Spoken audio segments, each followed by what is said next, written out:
the world is lying Ted? You know, when he was in South Carolina, my state, he tried to pull off the New York values comment. But then he wanted to come here to New York and talk about it was just the democratic liberal process. No, we knew what you said it. We know what you meant when you said it the first time.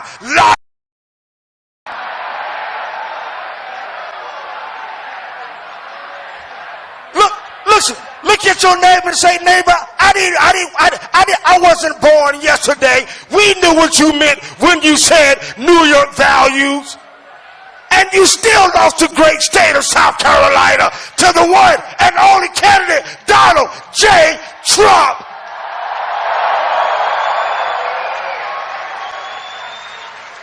And the media, oh my God, the media.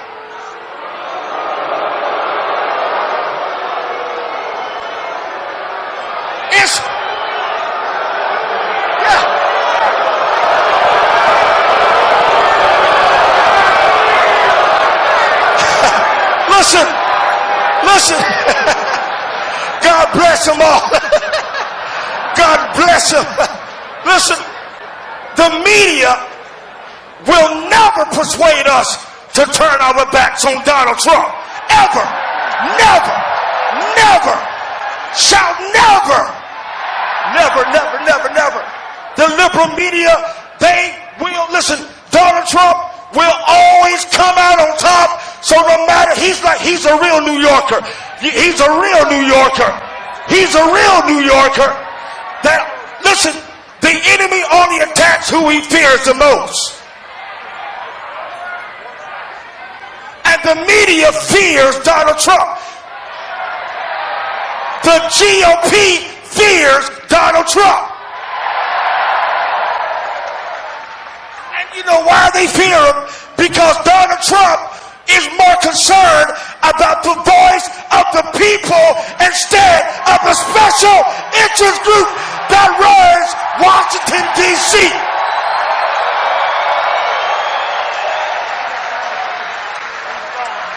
Trump.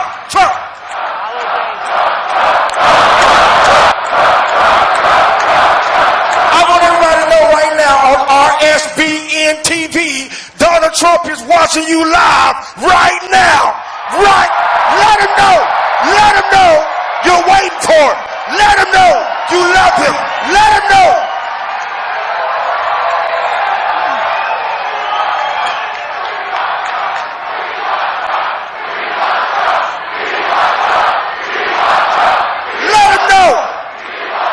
Let him know. And guess what? Donald Trump is loved by the people, but hate by the party because they can't control Donald Trump. They can't control him. And they only want a puppet like a Marco Rubio or a Mitt Romney. Somebody they can control. But guess what? The voice of the people of the United States matter way more better than any big business in Washington, D.C. Somebody shout, we matter. And I want to declare to the whole world that all lives matter.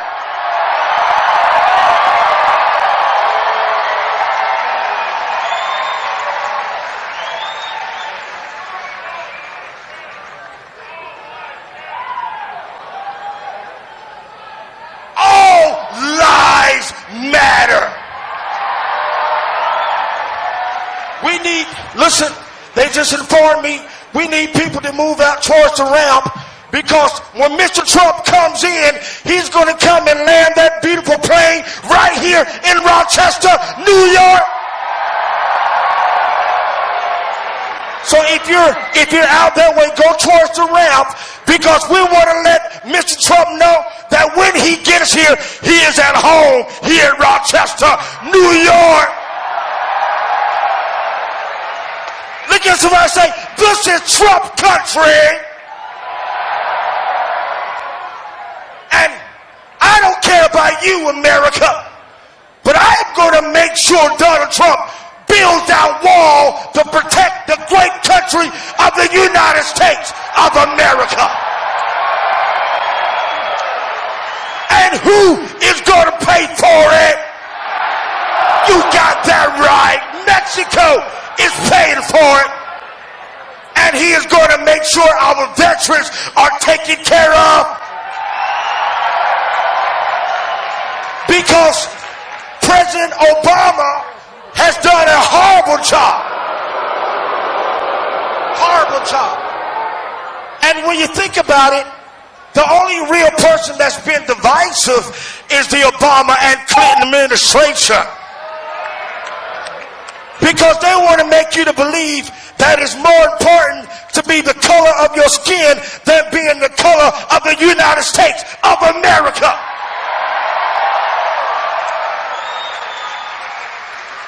Because the fact of the matter is, there are no black people.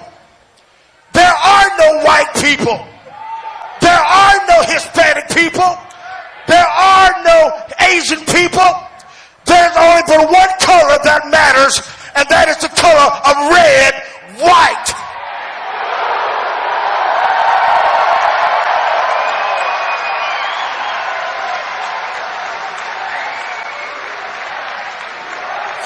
USA!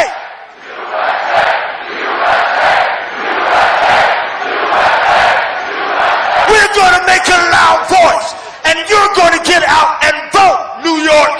You're going to make a bold statement. You're making a bold statement that Ted Cruz needs to drop out of the race, right? And we got a word for the GOP establishment. You are making a mistake if you think you can steal this race from Donald Trump.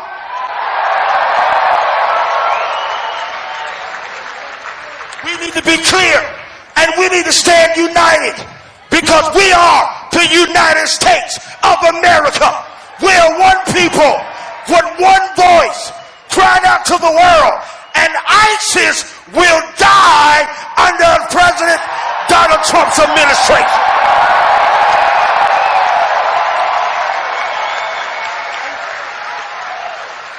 They will think twice before ever stepping foot on the great soil of this great country. And what happened in San Bernardino? That was the mistake of the Obama administration. And we are going to make sure that what took place there, those people that died would not have died in vain, but we would be a people that would make the politicians of Washington, D.C. know that the voice of America is the voice that will be heard.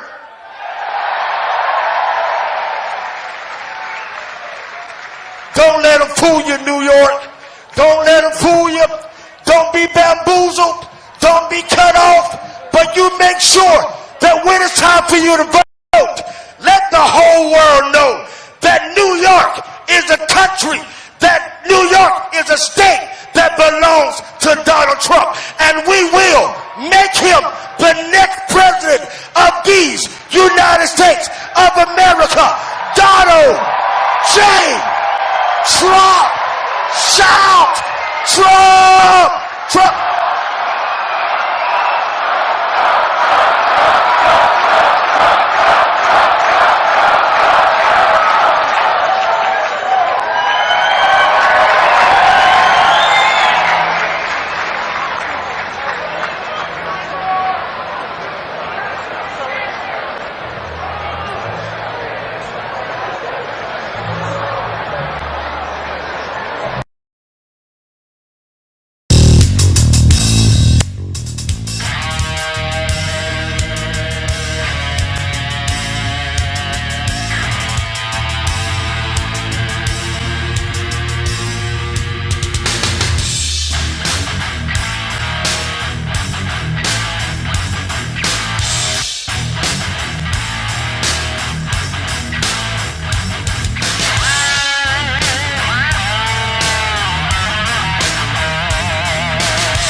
Take me in.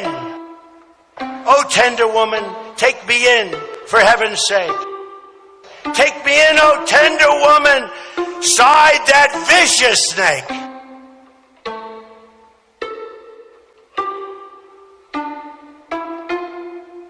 She found that pretty snake she'd taken in had been revived.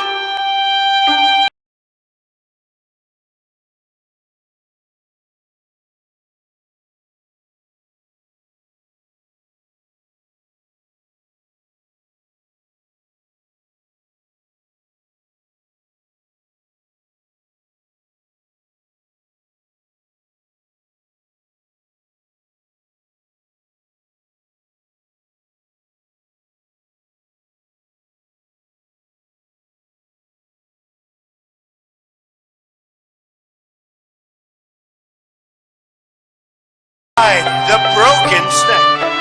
She wrapped him up all cozy in a curvature of silk, and then laid him by the fireside with honey and some milk.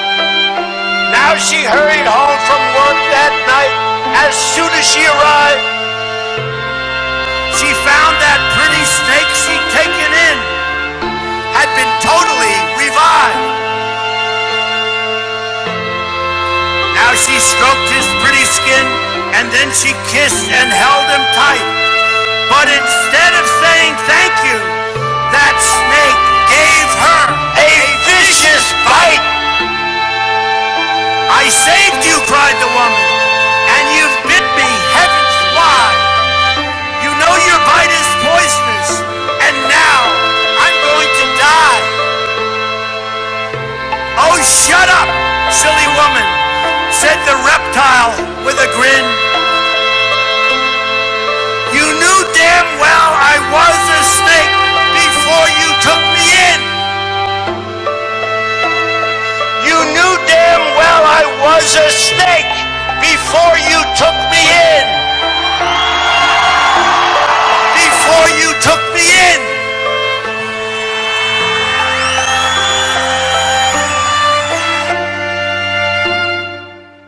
Right?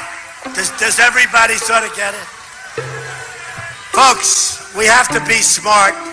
We have to be vigilant.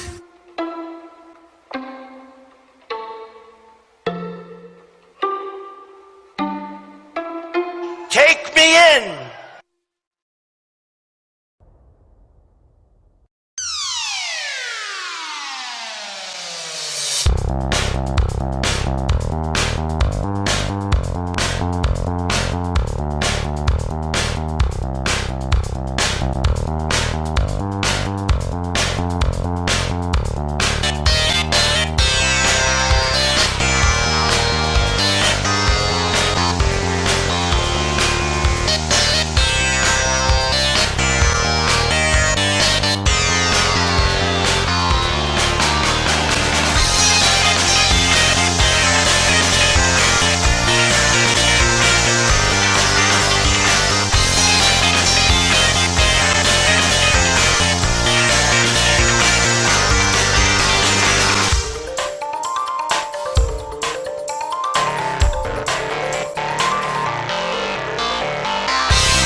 everybody. This is amazing.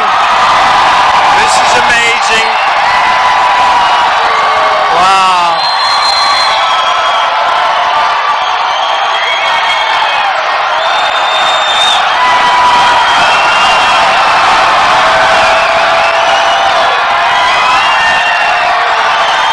This is amazing. Thank you very much.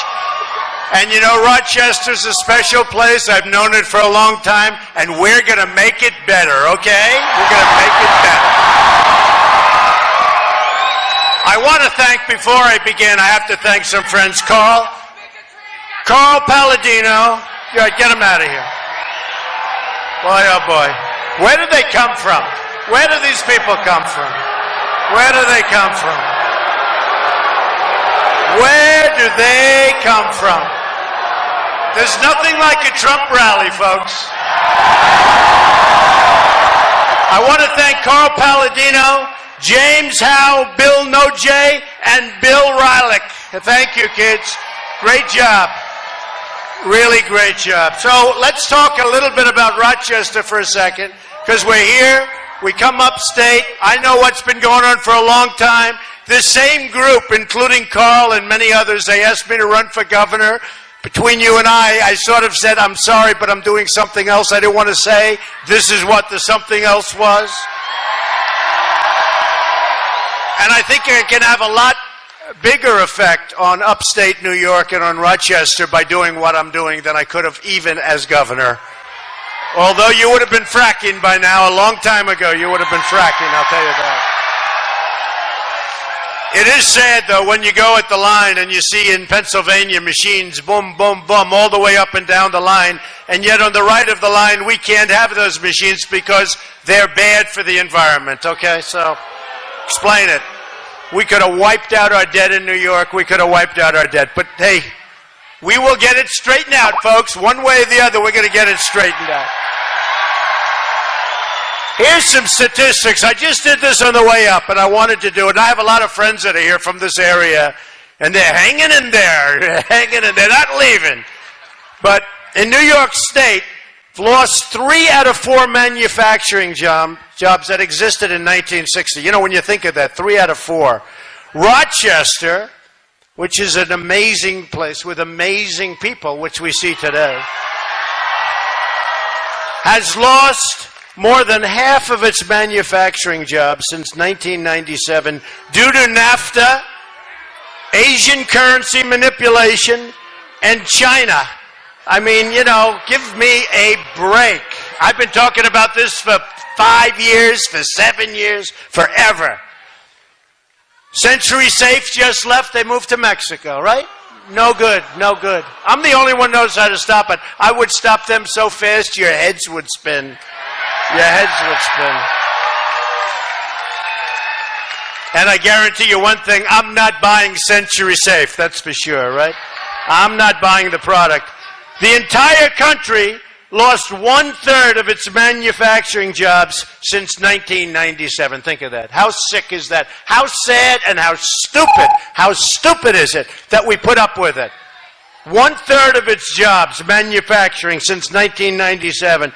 Since 1999, Rochester has lost 32% of its transportation jobs, 30% of its building and ground maintenance jobs, and 43% of its science jobs. 43% gone.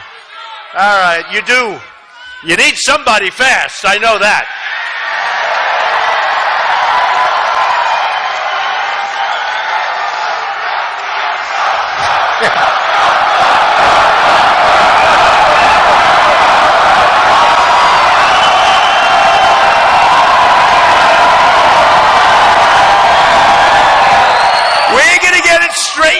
Folks, it's not even going to be that hard, believe me. It's going to go quickly, a lot quicker than people think. They say, oh, he can't do that. I can do it. You watch. I'll just show you. It's going to go fast. I mean, how much longer do we have, right? How much longer? It's going to go fast. TPP, listen to this. That's the trade pact, which is a disaster. It will be worse for you, for Rochester, for upstate New York, for New England, for the entire country. It will be worse than NAFTA. It will be worse. Ted Cruz is totally in favor of it. Okay, think of it.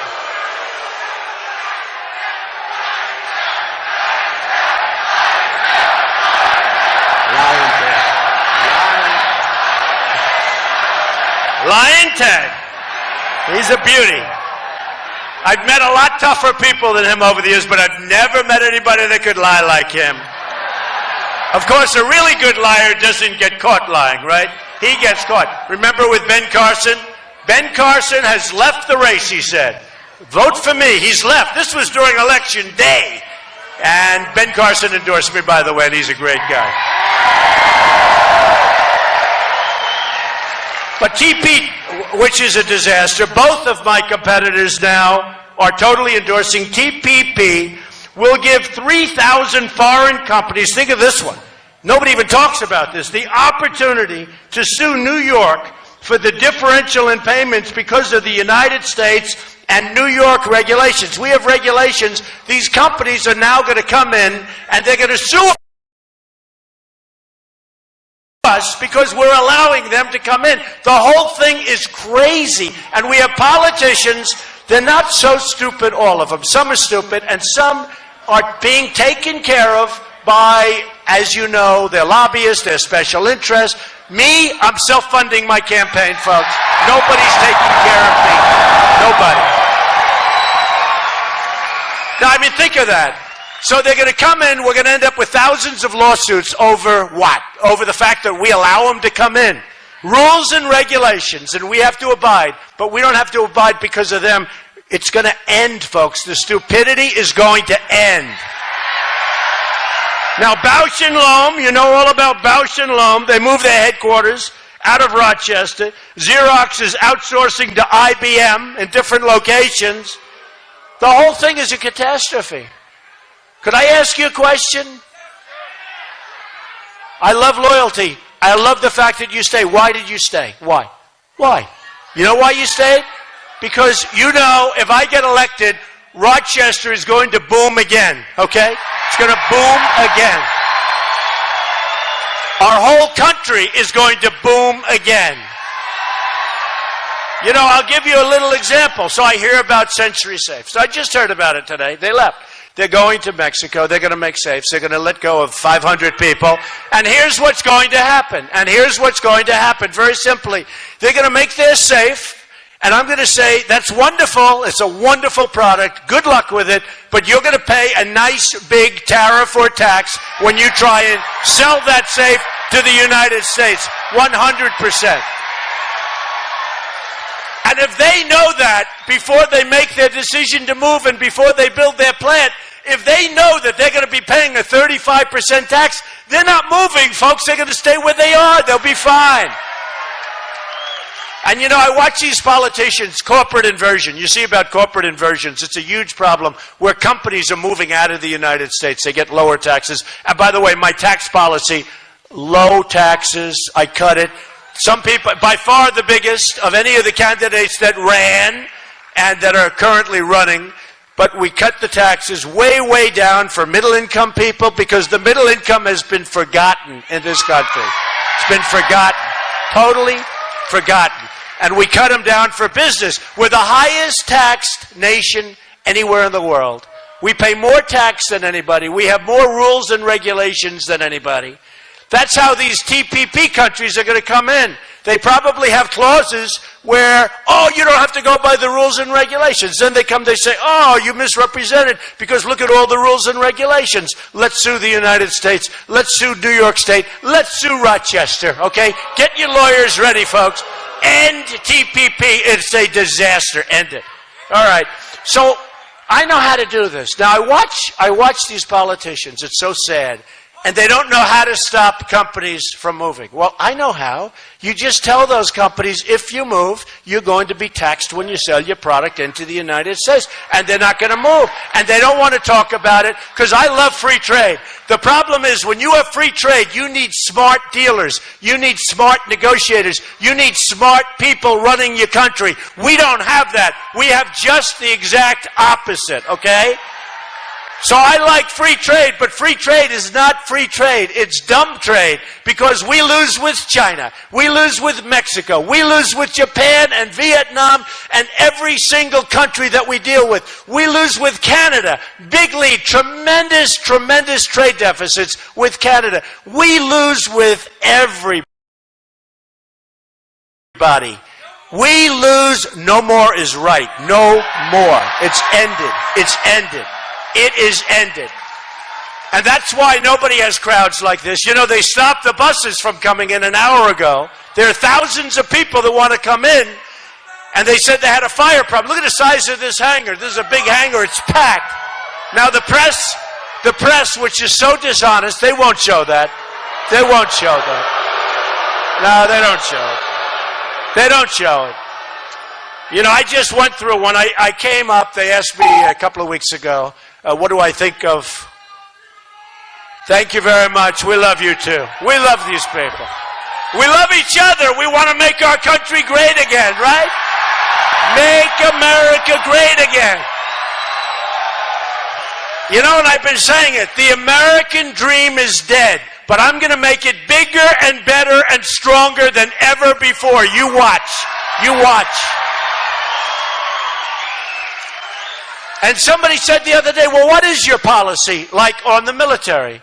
And I said, America first. America first. You know, the New York Times wrote a terrible misrepresentative story, which they always do. They're totally, you know, it's a failing newspaper. It's probably not going to live for another year. But they write such negative things, just so, and they know it's wrong. They know it's wrong. They don't call for comment. They don't call for anything. Because I said, when we defend somebody, when we defend a country, we have to be reimbursed. You know, we defend Japan. We defend everybody. We're like the world's policemen. By the way, speaking of policemen, how great are the police today? How great. How great. And our firefighters are great. We love them. But they wrote a story and they leave things out. For instance, we defend Saudi Arabia. Who has more money than Saudi Arabia? They were making, before the oil went down, they were making $1 billion a day, okay? $1 billion a day. And we defend them. And we pay rent on places that we lease for our military. We pay rent. We take care of everybody. We take care of Germany. We take care of South Korea. We take care of Japan. We take care of everybody. And we're not reimbursed on a fair basis. So I said, whoop, do I hear some people over there? Oh, yeah? Oh. I hope so. Hey, camera, they're over there. Get over there, camera. The only way the cameras move is there's a disruptor. Then they move. Then they move. There is no rally like a Trump rally, and nobody gets the people. That I can tell you.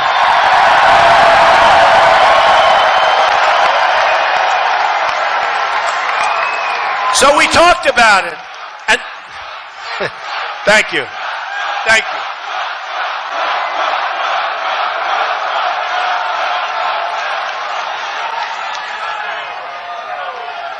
Ooh, I love these people. Hey, we're all in this together, folks. You know, we're all in this together. Don't forget. The politicians do what their special interests and their lobbyists tell them to do. Okay, just remember. That's why a Ted Cruz, who's totally taken care of by the banks, by all sorts of special interests, all of these guys running, including Hillary. You talk about Hillary. I mean, the worst. The worst. You saw what Bernie said? They're starting to get angry at each other now. Bernie's saying she shouldn't be able to be in that position because she's made so many bad decisions. She shouldn't even be running for the position. You saw that. And she has made bad decisions. Boy, has she made... I look so forward to going after Hillary finally, after these guys. It's going to be easy. So the problem is that they're all going to be taken care of, and they're all taken care of by different people. You have lobbyists in Washington that specialize in Cruz, and they specialize in Hillary. It says Hillary on their forehead. Hillary. I take care of Hillary. and they give them millions of dollars through different people, probably through themselves also. They give millions of dollars, and when there's a problem, you go and you hire those people. And you say, you know, Cruz has caught on to the fact that Century Safe, or whoever it is moving, and they want to be able to move. They don't want any problems. And you know what? 100%, folks, no problem. With me, they'll come see me, and I'm going to say, no, I don't care, doesn't matter. They're paying their 35% tariff to get their product in. I don't care. And I'm not going to be convinced otherwise. But remember what I just said. A little while ago I said, because it's so important for you, it's more important than for most people, because you've been decimated. You know, a lot of areas that I go to, they've been hurt. Every place has been hurt. But Rochester in upstate New York has been decimated, okay? Decimated. And let me just tell you, that's why it's so important. And I guess that's why I'm killing everybody in New York in the polls. Why wouldn't I? Why wouldn't I? Because these politicians are all talk and they're no action, and they'll tell you, and they follow what I say. You know, they see what I say, and then he'll get here and they'll all get here and they'll say, we've got to tax them. The other day I heard Ted Cruz say, we want a wall and we'll build a wall. I said, where did that come from all of a sudden? Out of the blue. Out of the blue. And by the way, speaking of that, we will have strong borders and we will have the wall, and Mexico will pay for the wall. Mexico will pay for the wall, believe me. Believe me.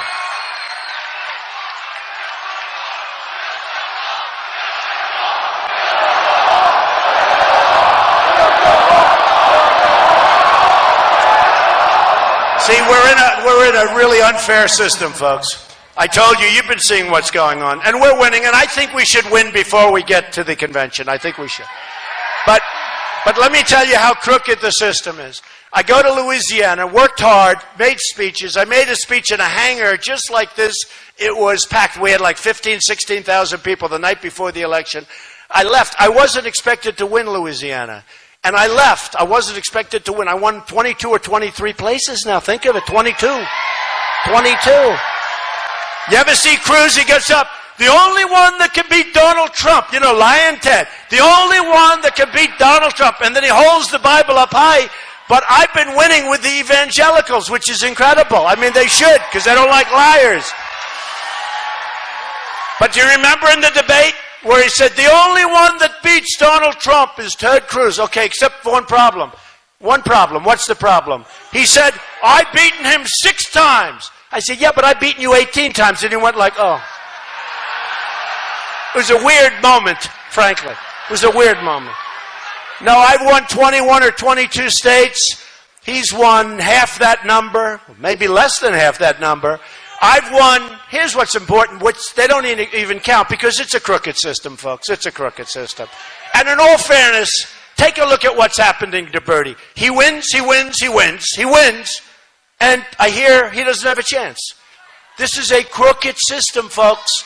This is a crooked. I'm not a fan of Bernie. I couldn't care less. You know, as far as I'm concerned, I couldn't care less about Bernie.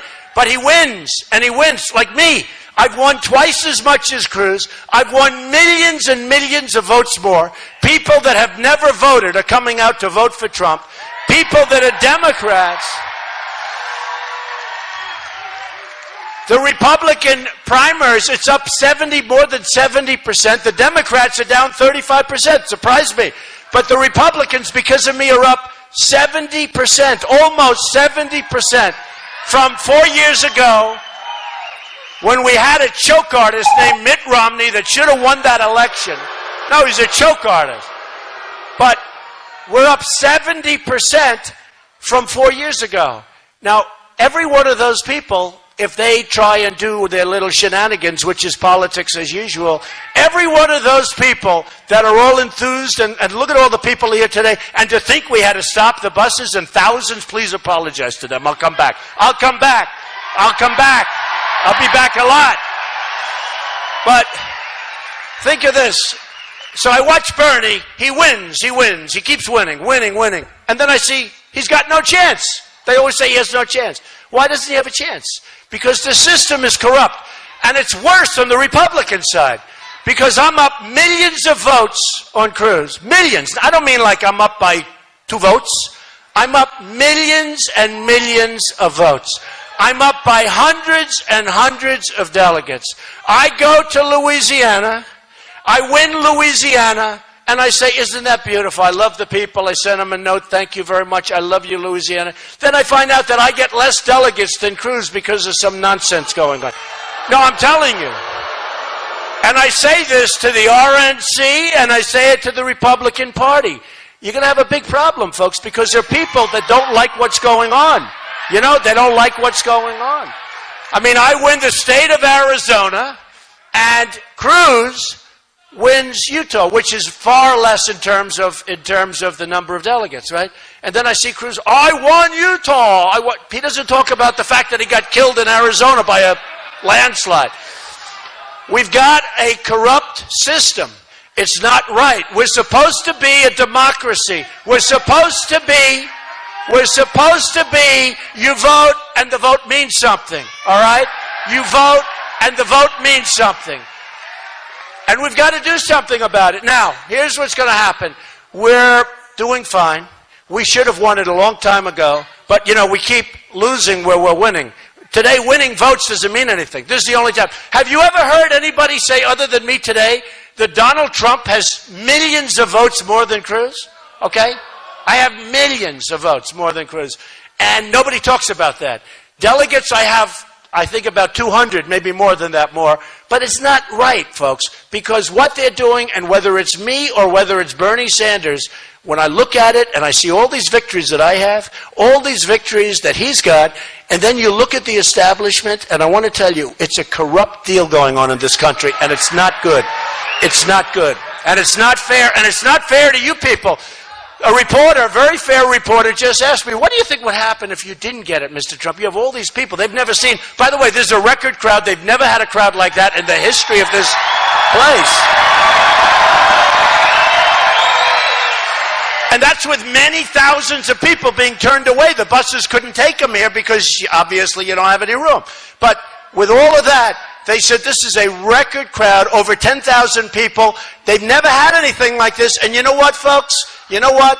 They're taking your vote away. They're disenfranchising people that want to see America be great again. And politicians will never do it. They don't want to do it. They can't do it because their lobbyists and special interests are saying, we're not going to let you do it. It's no good. And we've got to change the system. And it's got to change fast. So I think we're going to be fine. We're doing really well. But we've got to have a system where voting means something. Doesn't it have to mean something? Okay? So Rochester, listen to this beauty. Rochester lost 90,000 jobs since 1970, 4,000 jobs in the last 6 months.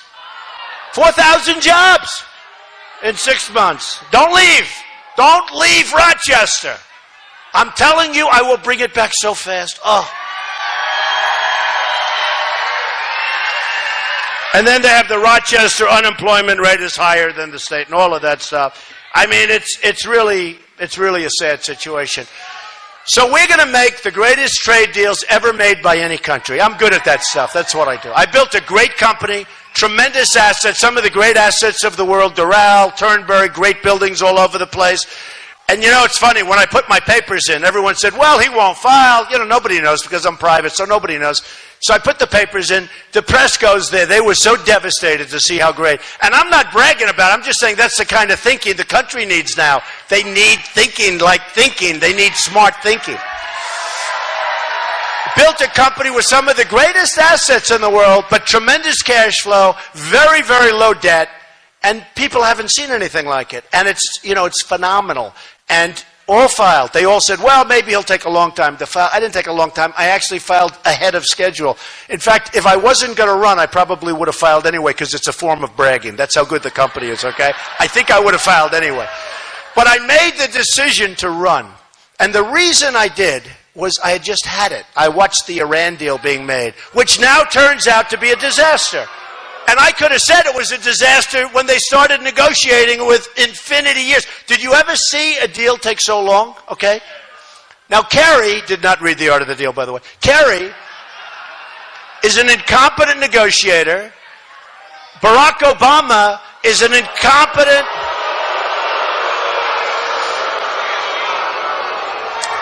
Obama is an incompetent negotiator, except when he negotiates against Republicans. He gets everything he wants.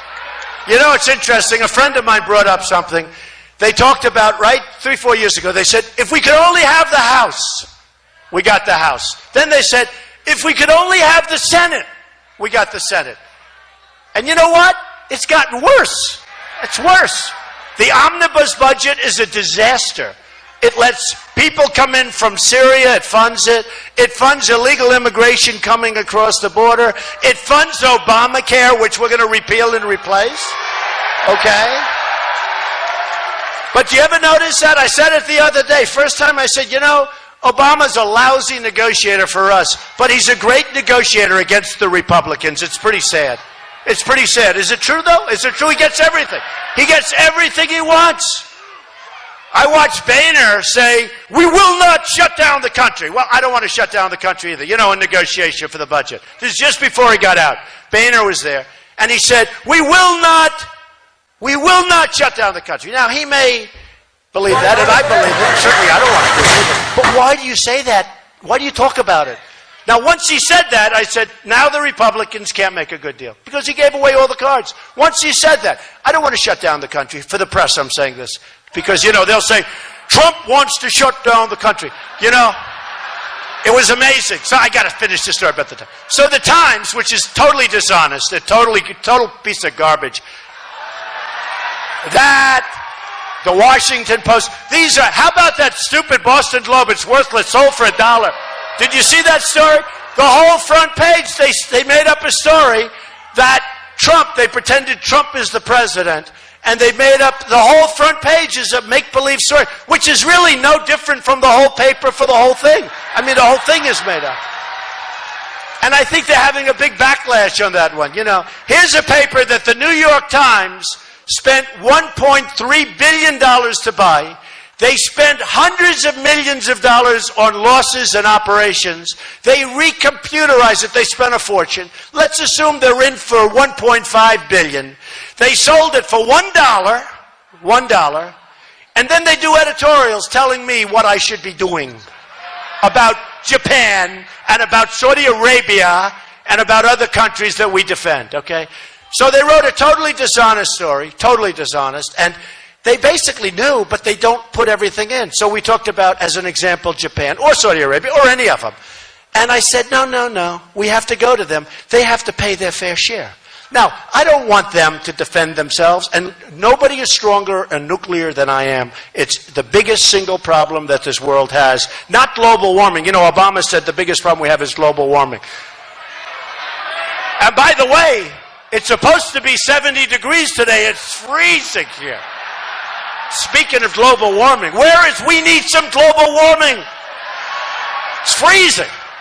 Man. In fact, this is a record cold spell on the whole big section of the United States. It's not just Rochester. The whole big section is like record cold. And I keep hearing about global warming. Now they'll say, he doesn't understand. This is a worldwide problem. Oh, no, I don't understand. Let's do IQ tests. So, these people.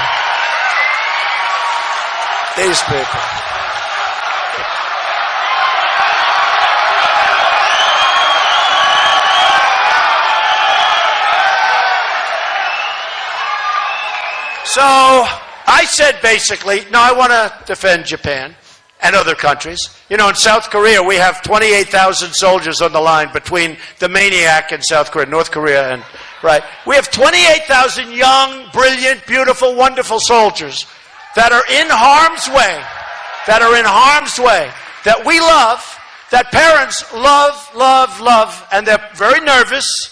And we have this guy over there talking nuclear, talking everything else, and talking about, you know, you ever see his armies? They're very big. And we have our people over there, and we're not properly reimbursed, okay? And Japan is not properly reimbursing. And Saudi Arabia, again, $1 billion a day. What are we doing, folks? They got to take care. If we weren't in Saudi Arabia, if we weren't protecting them, they wouldn't be there for 1 week, believe me, not 1 week. and yet they make the money with the oil. And by the way, this has nothing to do with Saudi Arabia. I have so many friends from Saudi Arabia, so many friends in Japan, so many friends. I have buildings in South Korea. But you know what? What's fair is fair. I'm more interested in our country. These are people, these are countries that are behemoths. Economic Germany. Germany, it's an economic behemoth. By the way, even though she is in the process of destroying Germany with immigration, destroying it. Do you know that she was Person of the Year and I would have gotten it if she didn't get it? And now they're saying, I think we made a mistake in picking Merkel. We should have picked Trump. Time magazine. Oh, who cares? I've been on the cover of Time magazine a lot lately. You know what they're doing? The reason I've been on so much is because it's a movement. What we have going is a movement. Now, they're trying to subvert the movement. They can't do it with bodies. They can't do it with people because they don't have near the people that we have. So what they're trying to do is subvert the movement with crooked shenanigans, all right? And we're just not going to let it happen. We're not going to let it happen. We can't let it happen.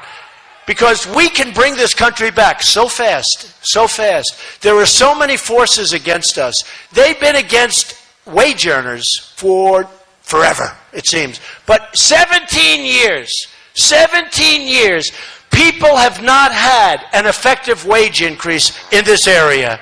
17 years they haven't had. And then you wonder, why are they angry? In fact, a writer came to me and said, Mr. Trump, are you angry? I said, no, I'm not angry. I know what's fair. Well, your people are angry. I said, no, they're not angry. They're not angry people. You're not angry people. But you're tired and you're sick of watching the stupidity and the thefts, and you're watching the world take our country away from us, and that's exactly what's happening. Exactly.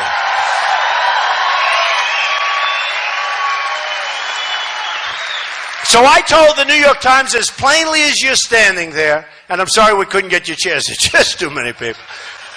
But I told the New York Times, I said, no, they have to pay for these services, that something commensurate. Even if we lose something, but we can't, we're losing our shirts on every single deal. We lose on trade, we lose on the military. You know, people say we have a military budget, which is true, that's many, many times any budget anywhere in the world. That's true. You know why? Because we're defending everybody else. We're not taking care of ourselves. We don't take care of ourselves. Now remember this, in a deal, and I wrote this in The Art of the Deal, you always have to be prepared to walk. Carrie, there it is, right there, one of the great books of all time. The Bible is the best, one of the great books. But I wrote, you always have to be prepared to walk. Now, if Kerry would have gotten up a couple of times from the Iran deal, like for instance, he should have said, before we start negotiating, we have to have our prisoners back. This is like 3-4 years ago. They would have said no. Great negotiators, the Iranians. The Persians are great negotiators, all right? So they would have said, no, we won't do that. And I would have said, if it was me, I would have said, bye-bye, we're going.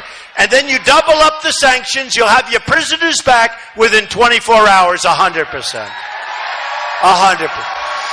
I then would have gone very, very easily. I would have gone and I would have said, listen, the 150 billion, sorry, we don't have it. Did I ever tell you the story? My father, he thought I was a little bit rough around the edges. He said, son, you've got to take the lumps out, the lumps. You got to be a little softer. So in the old days, I would have said, we're not giving you the $150 billion. And, you know, there'll be a lot of anger and it takes longer to heal.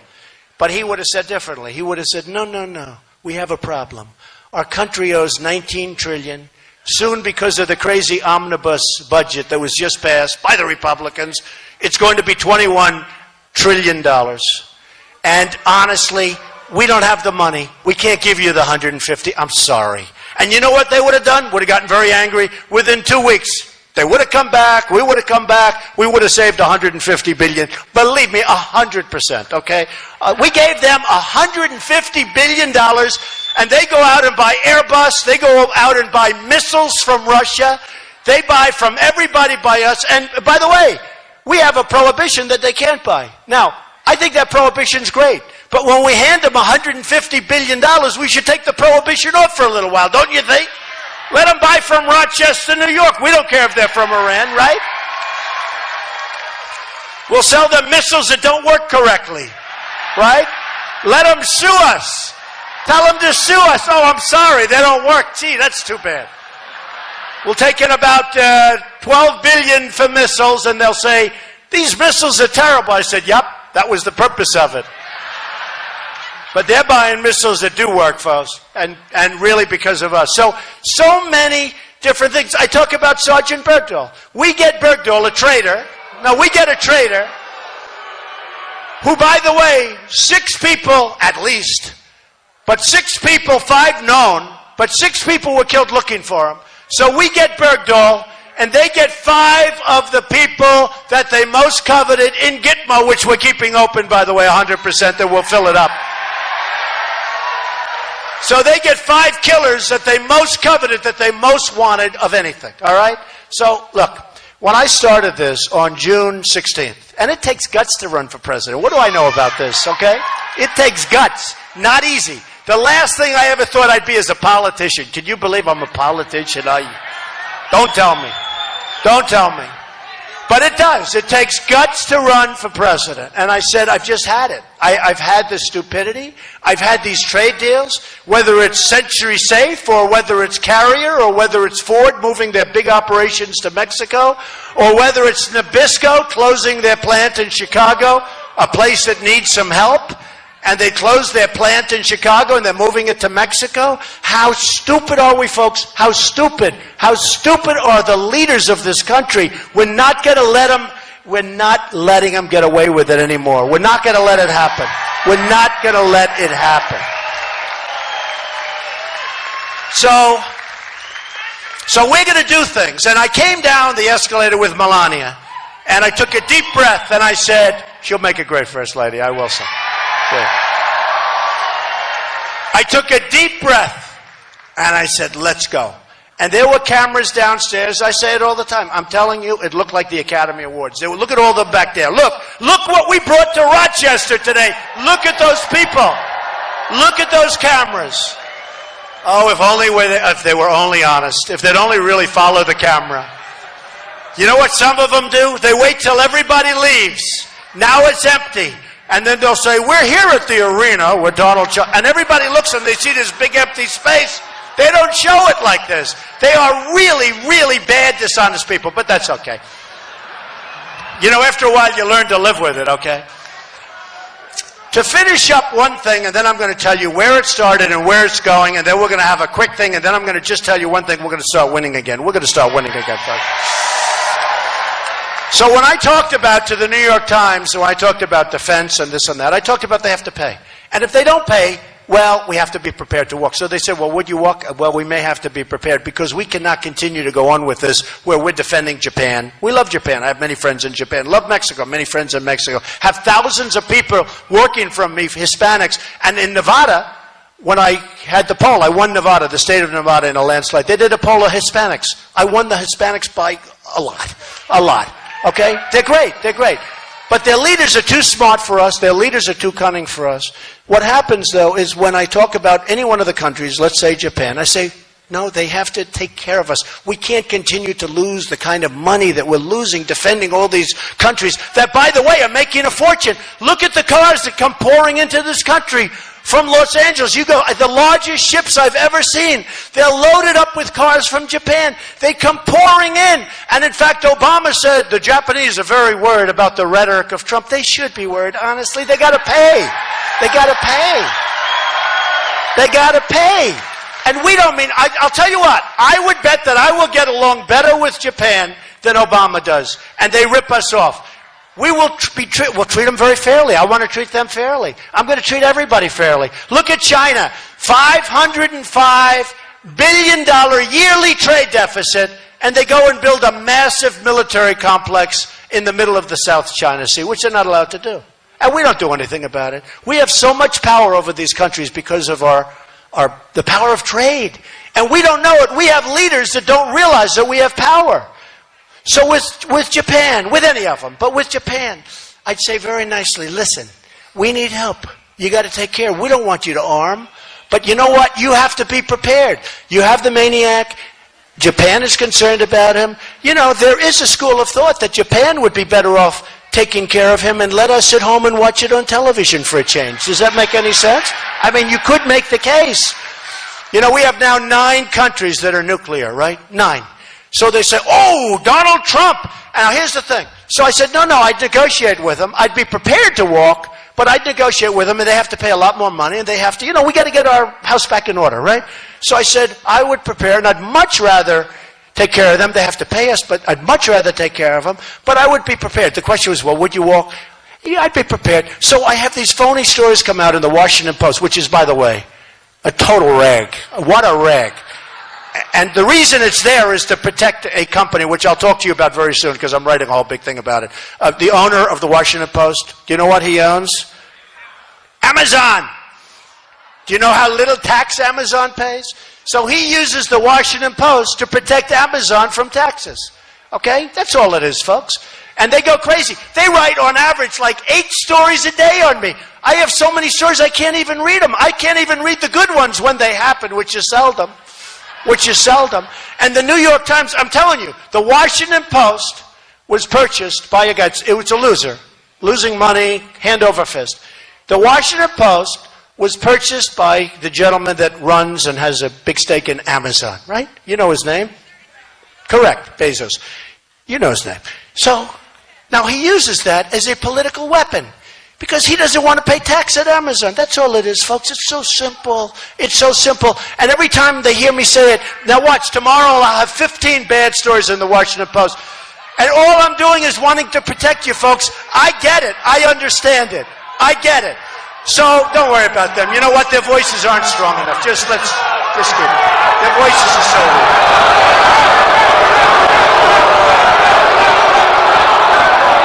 They're trying to protect Bezos.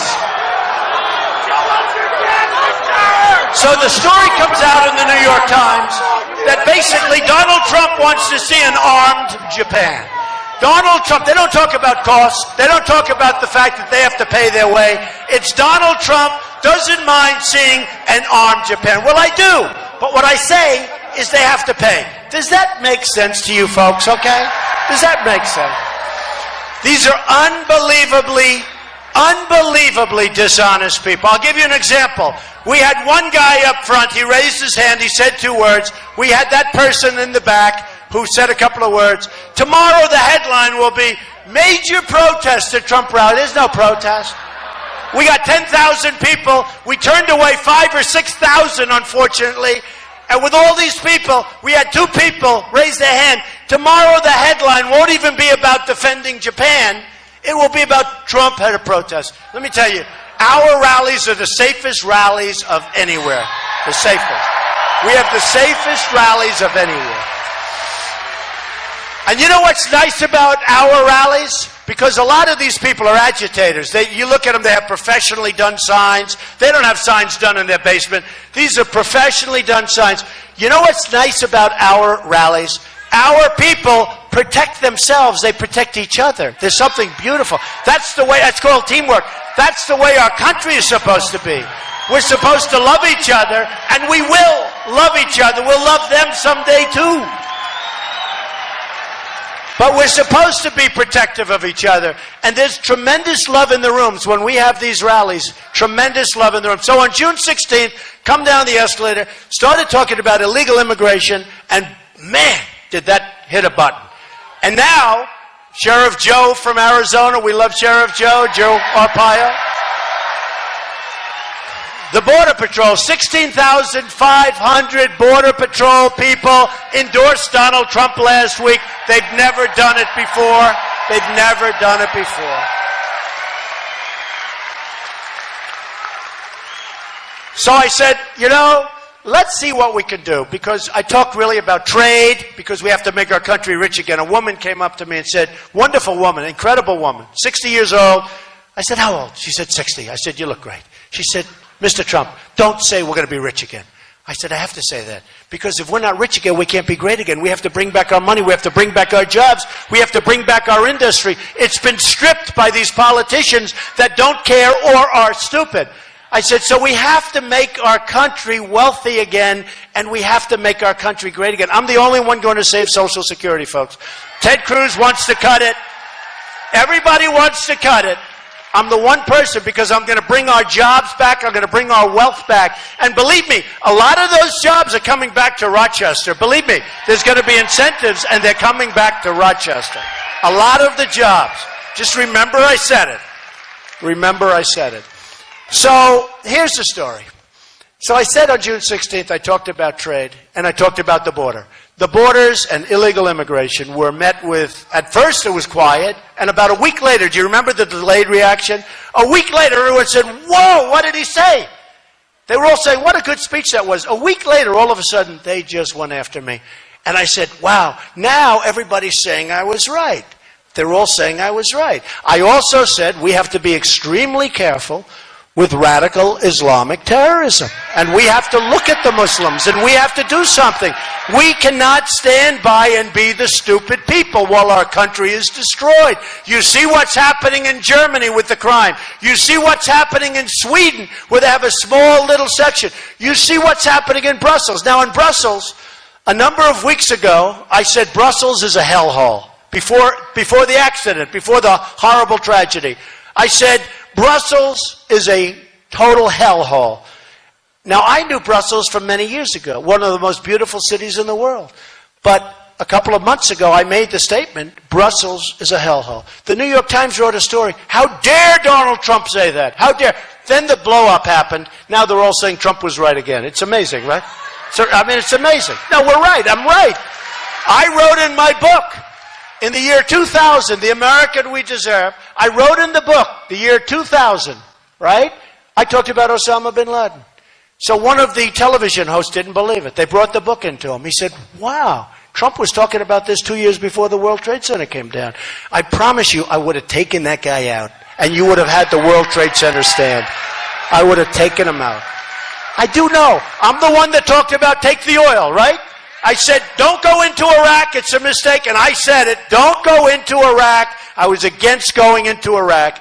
But once we were there, you couldn't get out the way Obama did it. And he gave us an exact date. We are leaving on an exact date. And the enemy sat back and they said, wow. They didn't believe him. They thought it was a camouflage of some type. They didn't believe him. They said, wait a minute, he can't be that stupid. He's given us a date. He's given us a date. He adhered to the date. Now, I said, don't go into Iraq, but you can't get out without leaving some people behind. Not that it's worth it, because it's such a, you talk about hellhole. There's another hellhole. Now, Iraq is being taken over 100% by Iran. They've been wanting to do that for decades and decades and decades, right? But they're taking over Iran. Iran is taking over Iraq. The second largest oil reserves and great stuff in the world, and they're taking it over. We made it possible by decimating Iraq and their army and their military. We made it possible. So Iran's wanted it for years. So not only did Iran go and make one of the great deals ever with us, but then they made a much better deal because we decimated Iraq and Iran is now taking it over, okay? And let me tell you, they're taking over Yemen. When you look at the border between Yemen and Saudi Arabia, they don't want Yemen, they want Saudi Arabia. And never was Saudi Arabia in the trouble they're in now. And they don't want Saudi Arabia, they want the oil. Okay? And what I'm saying, folks, is they got to pay. They got to pay. They got to take care of us. Why are we the dummies all the time? They got to take care of us. So when this started, I was talking trade, very strong. I was talking trade and I was talking borders. By the time it finished, we had a thing called Paris. And speaking of Paris, if some of those people in that room had guns, and the same thing with California, same thing with California. If some of those people in those rooms in Paris or that room in California were these two radicalized people that worked with them who were given baby showers for their child, if some of those people on the other side had guns, wouldn't have been the same story, folks. In Paris, 130, toughest gun laws in the world, 130 people killed. Boom, boom, boom, boom. If some of these people were there and they had guns strapped to their waist or strapped to their ankle, would have been a whole different story and probably wouldn't have even happened because they would have said, wait a minute, those people have guns, let's leave them alone, okay?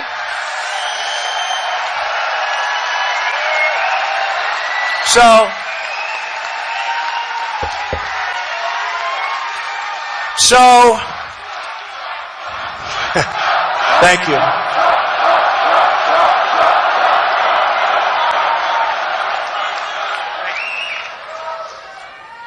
So, folks, we're going to start winning again, okay?